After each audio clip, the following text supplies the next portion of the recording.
in this lecture we start our discussion on the design of analog to digital converter. So, earlier we had seen how we can design a digital to analog converter. Now, we are looking at the reverse. Given an analog voltage which is continuous valued, how to convert it into an equivalent digital world. Okay. So, this is what is meant by A to D conversion. Let us see. So, an analog to digital converter, as I said, it takes an analog voltage V A as input, that means a continuous valued voltage as input. Well, it can be the temperature of an environment, you are sensing the temperature and using a transducer you are converting into a voltage, that can be V A for example, and it will generate a digital word D as output such that there is a proportional relationship between D and V A. But for DA converter we only looked at a couple of designs, but here you will see for an AD converter different designs are possible. We shall be looking at 5 different designs: flash type, counter type, tracking type, successive approximation and dual slope type, right. But before going into the designs, there are some basic issues regarding analog to digital conversion that needs to be thought about. You see, when you talk about a DA converter, you are saying that well, you are applying a digital input, you will be getting an analog output. Now, digital input may be coming from some register or somewhere or some output of some gates. So, during the conversion the digital input can be held constant, but now think of an AD converter. Think of the example I talked about. Suppose we are measuring the temperature or means any kind of an analog signal from the environment, maybe the temperature of an oven I am measuring. Now, it is possible that because of some issue, the temperature of the oven is changing or fluctuating very fast. So, it may so happen that while the conversion is going on, your input is changing. So, you would expect that while conversion is going on, input should be fixed, then only the conversion would take place in a correct way, but the input continues to change, then there can be some error in conversion. Okay. This is one issue for AD conversion you need to look at. So, let us talk about the overall schematic here. So, here we have the analog to digital converter, but we need another block before that, sample and hold circuit, to address the problem that I mentioned just now. Sample and hold circuit means you sample the input voltage, what is the voltage value at this point in time, suppose it is 5.3 volt, that is your sampled value, and hold it, somehow keep that 5.3 volt fixed or constant while the conversion is going on, so that whatever digital output D is generated, that will be proportional to this 5.3 volts. Okay. If the input voltage changes, then the D, you really do not know what the value of D will be. Okay. Fine. So, just what I have said, that if the input signal changes during the process of conversion, then the final digital output value may be erroneous. We use this kind of a sample and hold circuit to sample the input voltage and hold it to a constant value while the conversion is in progress. You see, the idea is like this. Suppose my input signal, let us say it is varying like this, and let us say I am sampling the values periodically like this, here, here and here. So, in the scale I will be getting one sample here corresponding to this voltage, maybe another sample a little higher corresponding to this voltage, third sample here maybe somewhere here, fourth sample here, maybe somewhere here, and fifth sample here, maybe somewhere here. So, with respect to d values, I will be getting values like this. So, I will be not getting the original waveform, but I will be getting discretized values of the waveform, these 5 values. These are called the sampled values.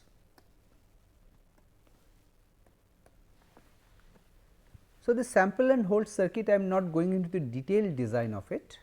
This is a little beyond the scope of this course, but conceptually let me tell you how it works. So, inside there is a capacitor, there are some buffers, these triangle symbols are 2 buffers, and there is some kind of an electronic switch which can be turned on and off. So, while you are sampling the sample phase,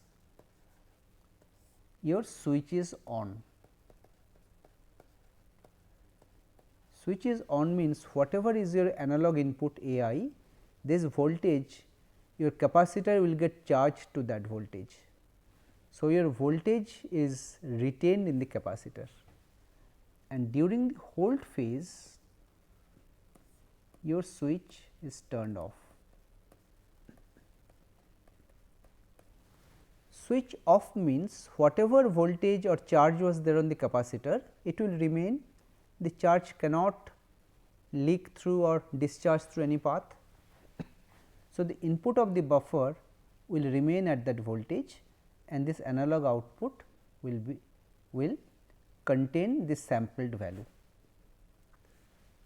So, sampling is carried out by closing the switch and charging the capacitor, and hold is carried out by opening the switch and using this buffer to transfer the voltage on the capacitor to the output, right. This is how sample and hold works. Now, there are some interesting observations and theorems. Now, the natural question to ask is how fast we should sample the signals. So, I have a signal, I know some characteristic of the signals, I know the frequency of the signal. Suppose it is an audio signal, I am sampling some speech, voice. So, I know the frequencies, typically audio signals, if we sample up to 5 or 6 kilohertz, we get good quality of reproduction. Okay. So, let us see. The question how fast we must sample, this is answered by a theorem referred to as Nyquist theorem. Nyquist theorem goes like this. It says a band limited analog signal. Band limited means there is a signal, you see in a signal there can be many frequency components, there will be some minimum frequency, maximum frequency. A signal is a composition of all the frequencies. Maybe I have a minimum frequency f min, I have a maximum frequency f max. This range of frequency, this is called a band. Band limited means all frequencies are lying within this range. Band limited analog signal which we are sampling can be perfectly reconstructed.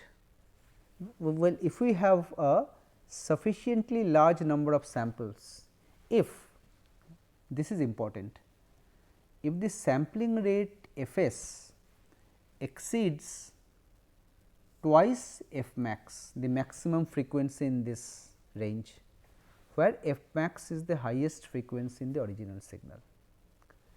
That means, if we know what is the maximum frequency component in your original signal, you must sample at a rate which is greater than twice of that.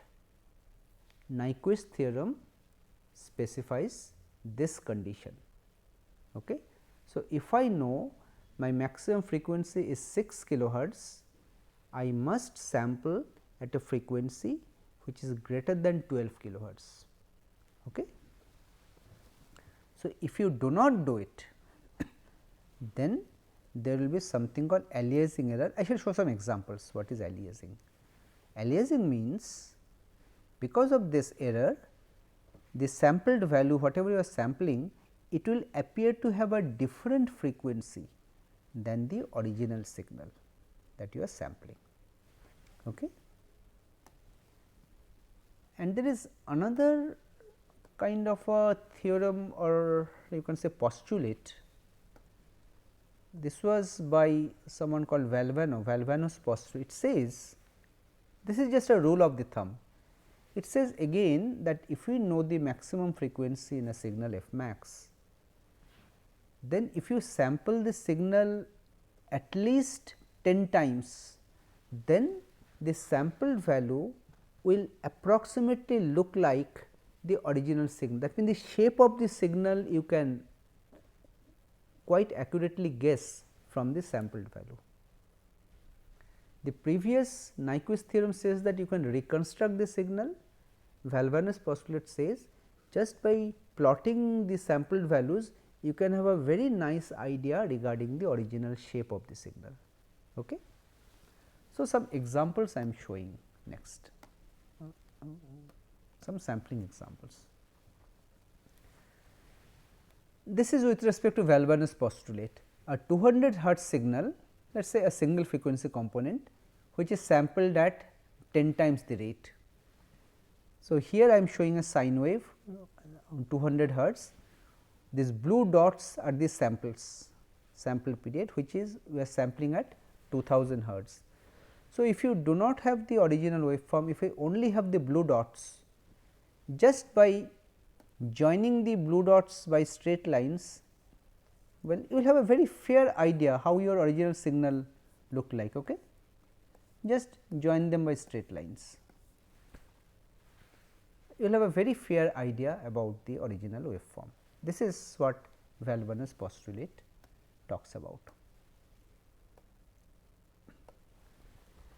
Let us take another example where we have a 1000 hertz signal. Well, for the sake of example, I am taking a single frequency, because in real signals we have a combination of several frequencies, like an audio signal. Let us say it is not a single frequency I am generating when I am speaking.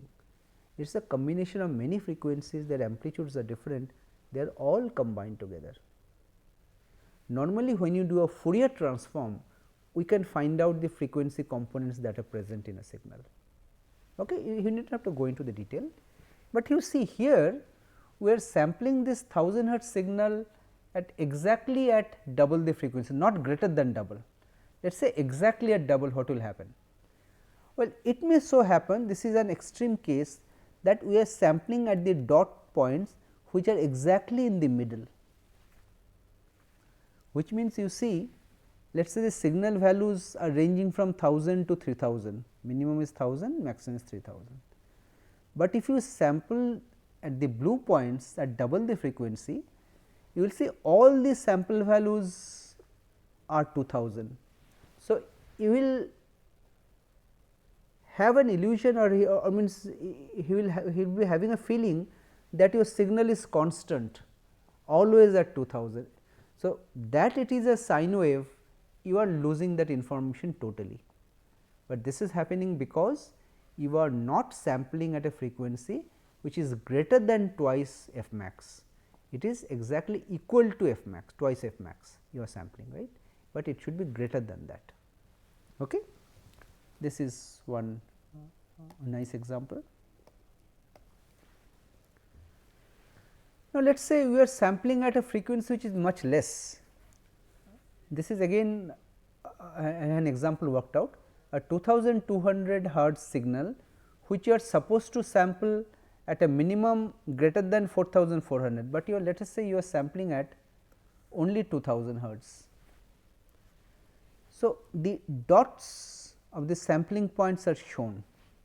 So, if you just join the dots, you will see that it also looks like a sine wave, but the frequency of the sine wave is entirely different with respect to your original waveform. So, your original waveform was at 2200 hertz, but here your this waveform is having a frequency which is much smaller, maybe about 100 hertz or so, right.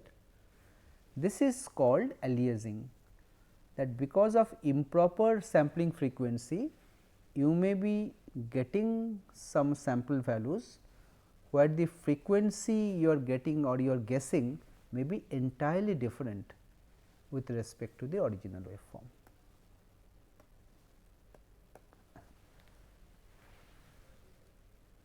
100 hertz sampled at a sufficiently high frequency, more than 10 times, 16 times. So, 100 hertz signal sampled at sufficiently high frequency. Well, on the right side I am showing the Fourier transform results. So, if you take the sampled values and you can use something called a fast Fourier transform, then you will be getting the frequency components of all the frequencies.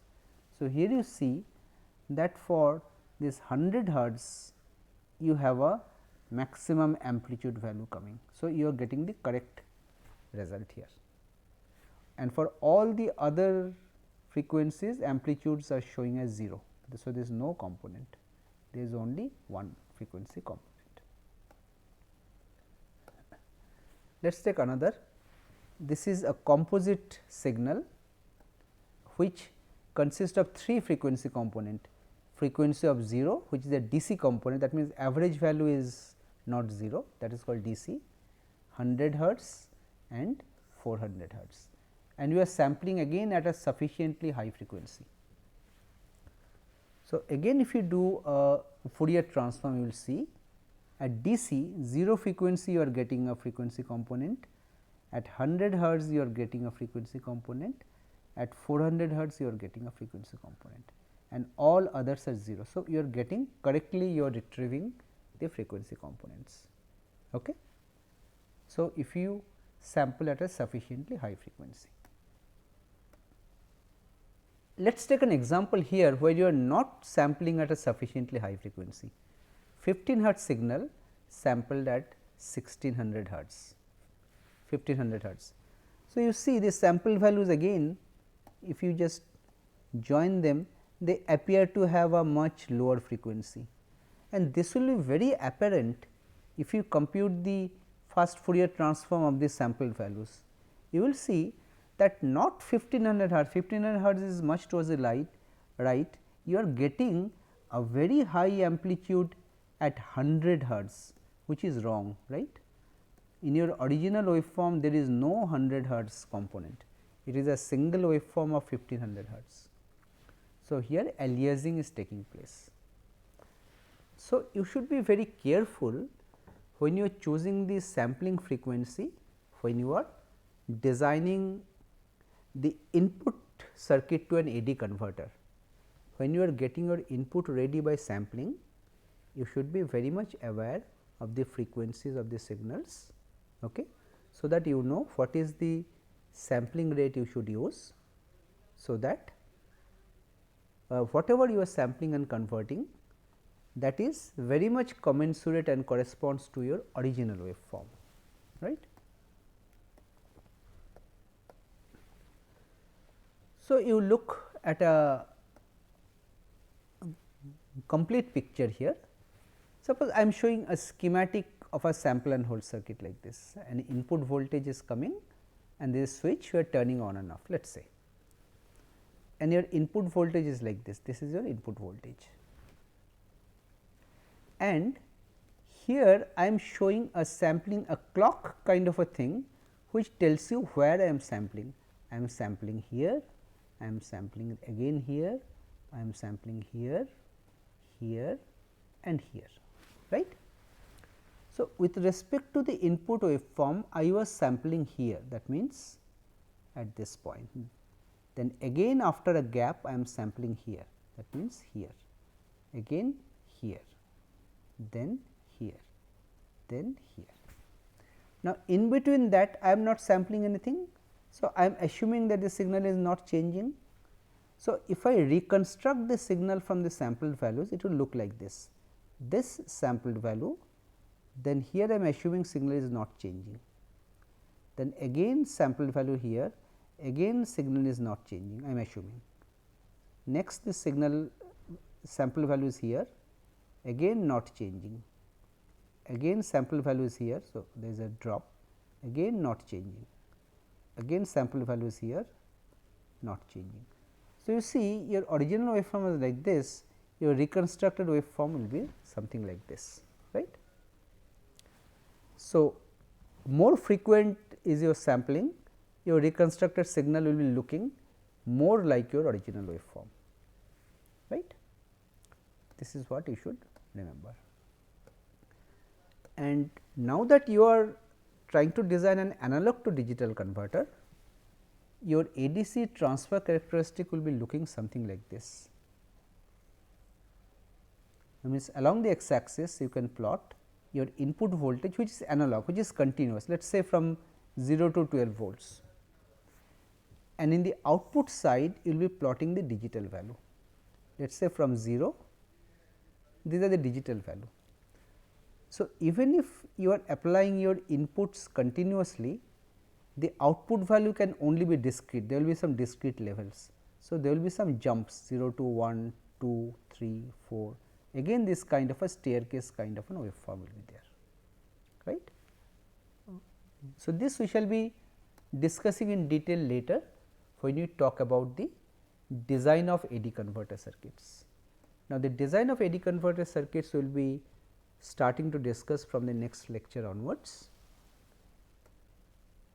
So, in this lecture we come to the end, where we talked about a very important facet to analog to digital conversion, that of sampling the input signal and holding it to a stable value while the conversion is in progress. And also you should be aware of the frequency components of the input signal in order to take a decision that how fast to sample. You cannot do this blindly. If you do this blindly, then such aliasing and other problems I talked about that can occur, which may mislead the sample values that you are converting, because ultimately these sample values will be feeding to your digital circuit or to some other subsystem where some computation will be carried out. Now, if the data you are feeding are not consistent, then the computation may also be wrong. So, I talked about several different types of AD converter. From the next lecture, we shall be discussing the designs of those AD conversions techniques. Thank you.